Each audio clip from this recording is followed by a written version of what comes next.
ఐటీలో ఎంట్రీ కావాలా? Trainee software engineer గా అజా కోడింగ్ ట్యూటర్ లో 2 వీక్స్ ట్రయల్ పీరియడ్ లో వెంటనే చేరండి.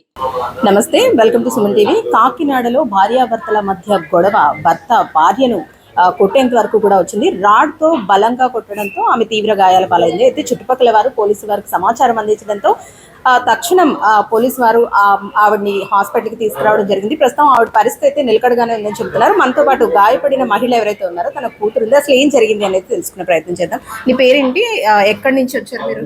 నా పేరు ఇల్లా రమ్య మేడం. నేను సర్పవరం జంక్షన్ లో ఉంటాము. తరచూ మీ అమ్మగారికి మీ నాన్నగారికి ఇలా గొడవలు జరుగుతూ ఉంటాయా? తరచూ రోజు ఉంటుంది మేడం. అసలు ఏం జరిగింది ఈ రోజు మార్నింగ్ మా మమ్మీ మామూలుగా ఇంట్లో ఉంటే మా డాడీ వచ్చేసి మా మమ్మీని కొడేహారు. కొడేగానే చుట్టుపక్కల వాళ్ళు వచ్చి పోలీసులకు ఫోన్ చేయగానే పోలీసులు తక్షణం వచ్చి మా మమ్మీని గవర్నమెంట్ హాస్పిటల్లో జాయిన్ చేశారు. అంటే దేంతో కొట్టారు మీ మమ్మీని? రాడ్తో కొట్టారు. బలంగా గాయం. ఓకే, పోలీసులకి ఫోన్ చేయగానే వెంటనే వచ్చారా? పోలీసులు వెంటనే వచ్చి తన రక్షక వాహనంలో వచ్చి హాస్పిటల్లో జాయిన్ చేశారు. ఎలా ఉంది ఇప్పుడు మీ అమ్మగారి పరిస్థితి? పర్లేదు, బాగానే ఉంది. తరచూ గొడవలు అవుతున్నప్పుడు ఎప్పుడు కూడా ఇంతకు ముందు కంప్లైంట్ చేయడం ఇలాంటివి ఏం జరగలేదా? చాలా సార్లు కంప్లైంట్ చేసాం మేడం. అంటే భార్య భర్తలు గొడవలు ఇద్దరు సర్దుకొని ఉంటారని చెప్పేసి ఇప్పుడు దాకా అదే అనుకున్నాం. కానీ ఈ రోజు సీరియస్ అయిపోయింది. ఎలా ఉంది ఇప్పుడు మీ అమ్మగారి పరిస్థితి? మమ్మీ గారు కొంచెం పర్లేదు మేడం. సీరియస్ కంటే గాయాలు గట్టిగానే తగిలాయి, కొంచెం పర్లేదని చెప్పారు డాక్టర్. రైట్. భార్యాభర్తల మధ్య గొడవ ఏదైతే ఉందో ఈ గొడవే ప్రధానంగా ఆమెని గాయపరచడానికి కారణంగా తెలుస్తోంది. అయితే మహిళా రక్షక్ వాహనంలో ఆవిడ్ని తక్షణమే హాస్పిటల్కి తీసుకురావడంతో ఆమెకి ప్రాణాపాయ స్థితి తప్పిందని చెప్పుకోవాలి. సరే, ఈ రోజు జరిగిన ఘటన సర్పవరం పోలీస్ స్టేషన్ పరిధిలో భార్య మీద అనుమానంతో భర్త చేసిన ఒక దారుణం అయితే వెలుగు చూసింది. అతి కిరాతకంగా కొట్టడం అనేది కూడా మనం చూస్తున్నాం. అయితే సకాలంలో మహిళా రక్షక స్పందించి వాళ్ళు ఫోన్ చేయడంతో హుటాహుట్న ఆసుపత్రికి తరలించడం కూడా జరిగింది. కేసుకు సంబంధించిన వివరాలు చెప్పండి. ఈ రోజు మధ్యాహ్నం సరిగ్గా 12 గంటల ప్రాంతంలో మేము ఈ కాకినాడ జిల్లా superintendent of police Shri Vikrant Patil sir meeting ఉందని బయలుదేరుతున్నాం. ఆ మీటింగ్ బయలుదేరి కరెక్ట్గా నేను బయటకు వచ్చే టైంలో రాజు అనే ఇతను కూడా నాకు ఇంతకుముందు తెలుసు. ఇంతకుముందు ఈ భార్యాభర్తలు వాళ్ళ పిల్లలు సంబంధించి ఒక కేసు జరిగింది, ఆ కేసులో రావడం జరిగింది. రాజు వచ్చి నేను బయలుదేరుతూ ఉండగా నా భార్యని నేను ఓసలెట్టు పొడి చేశాను, మరి ఎలా ఉందో నాకు తెలియదు, చచ్చిపోయి ఉండొచ్చు అని చెప్పేసి చెప్పడం జరిగింది.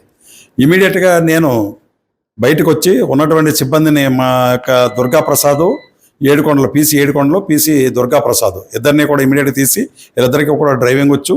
ఇమీడియట్గా మనకి రీసెంట్గా ప్రారంభించినటువంటి మన Vikrant Patil sir SP sir రీసెంట్గా లాంచ్ చేసినటువంటి మహిళా రక్షక వెహికల్ని ఇమీడియట్గా పంపించడం జరిగింది. ఇమీడియట్గా పంపిస్తే మా వాళ్ళు అర్జెంటుగా వెళ్ళినట్టునే మా దుర్గాప్రసాద్ ఎవరో లేకపోతే అతనే చేతులతోటి ఆవిడ్ని చాలా దూరం చేతులతో మోసుకొచ్చి మహిళా రక్షకలో పెట్టి అక్కడి నుంచి తీసుకెళ్ళి గవర్నమెంట్ హాస్పిటల్లో జాయిన్ చేసి ట్రీట్మెంట్ చేయించడం అంతా జరిగింది.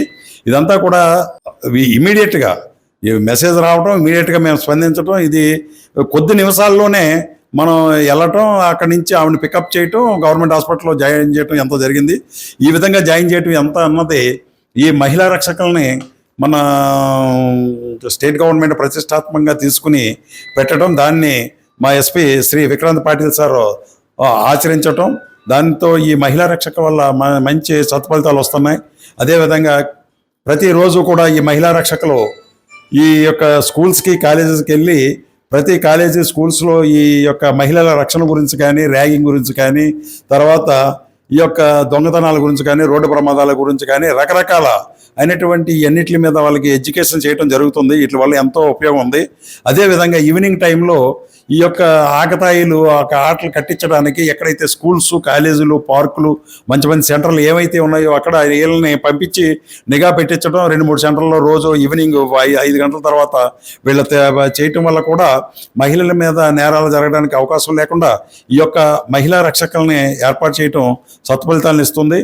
ఈరోజు మాకు ఉండటం వల్ల, వెహికల్ ఉండటం వల్ల ఇమీడియట్గా స్పందించి ఆవిడ్ని గవర్నమెంట్ హాస్పిటల్ తీసుకెళ్ళి జాయిన్ చేసి వైద్యం చేయించడం జరిగింది. అందులో ముద్దాయిని కూడా అదుపులోకి తీసుకోవడం జరిగింది. సార్, ఆవిడ పరిస్థితి ఏ విధంగా ఉంది? పరిస్థితి అతను ఏం చేశాడంటే ఈ యొక్క మనకి బిల్డింగ్ వర్క్లో బైండింగ్ వైర్ ఉంటుంది. ఆ బైండింగ్ వైర్ని చుట్టిన తర్వాత దాన్ని ముడి వేయటానికి ఉపయోగించేటువంటి హుక్ ఒకటి ఉంటుంది, బైండింగ్ వైర్ ముడేసే హుక్కు. ఆ హుక్ తోటి ఆవిడని పొడవటం వల్ల చిన్న సింపుల్ ఇంజరీస్ అయినాయి. ఆవిడకి ఎలాంటి ఇబ్బంది ఏమీ లేదు. అయితే పొడవటం అయితే పొడిచాడు, సింపుల్ ఇంజరీస్ అయినాయి, ఇబ్బంది ఏమీ లేదు. ప్రస్తుతం ట్రీట్మెంట్ ఉంది. ఆ యొక్క పరిస్థితి నిలకడగానే ఉంది. సార్, మహిళా రక్షక్ సేవల్ని వినియోగించుకునేందుకు కాంటాక్ట్ నెంబర్ ఏమైతే ఉందో ఆ కాంటాక్ట్ నెంబర్ డీటెయిల్స్. మనకి ఎవరైనా కూడా ఆపదలో ఉన్నప్పుడు ఈ మహిళా రక్షక్ కానీ, మహిళా రక్షక్ జీప్ ఒకటి ఉంది, వెహికల్స్ ఉన్నాయి ప్రతి పోలీస్ స్టేషన్లో. అవి కావాలి అంటే 9494-933-233 నెంబర్కి కానీ, అదేవిధంగా 112 కానీ కాల్ చేస్తే ఇమీడియట్గా మహిళా రక్షక్ అటెండ్ అవడానికి అవకాశం ఉంది. ఈ సేవల్ని వినియోగించుకోవాల్సిందిగా మహిళలందరికీ కూడా విజ్ఞప్తి చేస్తున్నాం. మొత్తానికి ఈరోజు జరిగిన ఘటన ఏదైతే ఉందో సర్పవరం పిఎస్ పరిధిలో భర్త అనుమానంతో భార్యను పొడవడం అయితే జరిగింది. అయితే అనంతరం పోలీస్ స్టేషన్కి వచ్చి ఇన్ఫామ్ చేయడంతో వాళ్ళు త్వరితగతిన స్పందించి మహిళా రక్షక్ వెహికల్ని పంపించి ఆమెను ఆసుపత్రికి తీసుకెళ్ళడం జరిగింది. రీసెంట్గా లాంచ్ చేసిన మహిళా రక్షక్ ఎంతో మందికి రక్షణ కల్పించే దిశగా అడుగులు వేస్తుందనడానికి ఇదే ఒక ఉదాహరణ.